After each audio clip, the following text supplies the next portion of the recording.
Well, I did a talk on my experience with cold water swimming and my own mental health. And what we're doing, I did two swims to Rottnest this year, two solo swims to Rottnest. I hadn't swum solo before, to because I was part of a group called Pod Squad North Cottesloe. We've got about 400 people on our WhatsApp group. On any one day, there might be 10 or there might be 40 or 50 people swimming up and down the coast with us at North Cottesloe.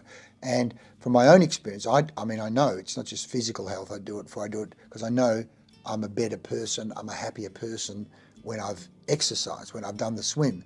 And when Maria had asked me to do this session, I thought, I'll just read what research there is out there. And there's so much research on the benefits of cold water swimming and mental health. And as it works out, Liz is there from New South Wales.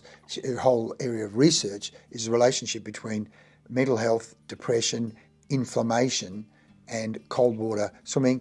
There's research out of the UK where, again, research showing that mental health, depression, and the whole thing of serotonin, dopamine, the neurotransmitters that are released through swimming.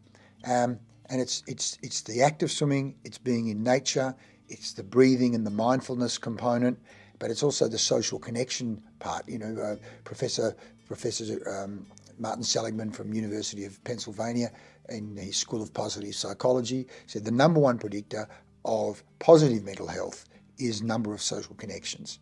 Mental health is like a muscle, and you need to take care of it, and you need to be both physical. You need to do physical exercise, but you also need to use the power of breathing. That's why swimming is so powerful, as in the breath. I mean, the Indians have been doing this for 15,000 years.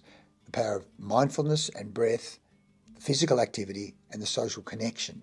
You put all of those together, and it has to be a conscious effort. And how do you commit to this? Is you do it in a group.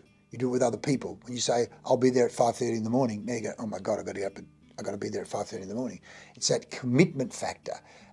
And as we say, the forest shapes the tree. You hang out in an ecosystem, and that's what we call our pod squad. It's an ecosystem of positivity. You hang out in an ecosystem where people do those things, exercise, breathing, positivity, social connection, and you can't help but fly or be elevated along with them.